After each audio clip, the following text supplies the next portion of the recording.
ಎಲ್ಲರಿಗೂ ನಮಸ್ಕಾರ. ರಮ್ಯಾ ENT ಚಾನಲ್ಗೆ ಸ್ವಾಗತ ಸುಸ್ವಾಗತ. ನಾನು ಇವತ್ತಿಂದ ಮಿನಿ ವ್ಲಾಗ್ ಸ್ಟಾರ್ಟ್ ಮಾಡೋಣ ಅಂತ ಇದ್ದೀನಿ. ನಿಮ್ಮ ಸಪೋರ್ಟ್ ನನಗೆಲ್ಲ ಬೇಕಾಗಿದೆ. ಸ್ಮಾಲ್ ಯೂಟ್ಯೂಬರ್ಸ್ಗೆ ನಿಮ್ಮ ಸಪೋರ್ಟ್ ಇಲ್ಲದೆ ಮುಂದಕ್ಕೆ ಬೆಳೆಯೋಕ್ಕಾಗಲ್ಲ. ನೀವು ನನ್ನನ್ನು ಎಷ್ಟು ಬೆಳೆಸ್ತೀರಾ ಅಂದರೆ ನಾನು ಸ್ಮಾಲ್ ಯೂಟ್ಯೂಬರ್ಸಿಗೆ ನಿಮ್ಮ ಸಪೋರ್ಟ್ ಇಲ್ಲದೆ ಅವ್ರು ಬೆಳೆಯೋಕ್ಕಾಗಲ್ಲ. ಇಲ್ಲಿ ನವಗ್ರಹ ನವಗ್ರಹನೂ ಇದೆ. ನಾನು ನವಗ್ರಹ ಸುತ್ತಬಿಟ್ಟು ಇದು ಆಮೇಲೆ ಸುತ್ತಿದ್ದು, ಸೊ ಫಸ್ಟ್ ವೀಡಿಯೋ ಬಂದುಬಿಟ್ಟಿದೆ.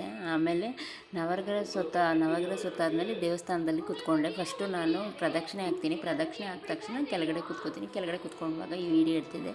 ಇಲ್ಲಿ ಬಂದು 3 ದೇವರು ಇರ್ತಾರೆ. ಗರ್ಭಗೃಹದಲ್ಲಿ ಅಮ್ಮನವ್ರು ಇರ್ತಾರೆ. ಮಾರಿಯಮ್ಮ, ನಿಮಗೆ ಗೊತ್ತು, ನವದೇವತೆಯಲ್ಲಿ ಒಂದು ದೇವತೆಯಾದ ಮಾರಿಯಮ್ಮ.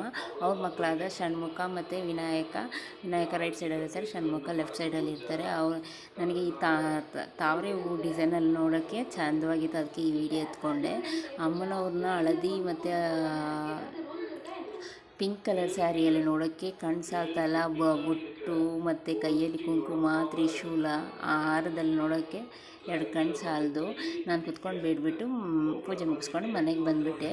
ಈ ವಿಡಿಯೋ ಲೈಕ್ ಶೇರು ಕಮೆಂಟ್ ಮಾಡಿ. ಬೇರೆ ಏನು ವೀಡಿಯೋ ಬೇಕಂತ ಸಜೆಷನ್ ಮಾಡಿ. ನೆಕ್ಸ್ಟ್ ವೀಡಿಯೋ ನೋಡೋಣ. ಓಕೆ, ಬಾಯ್.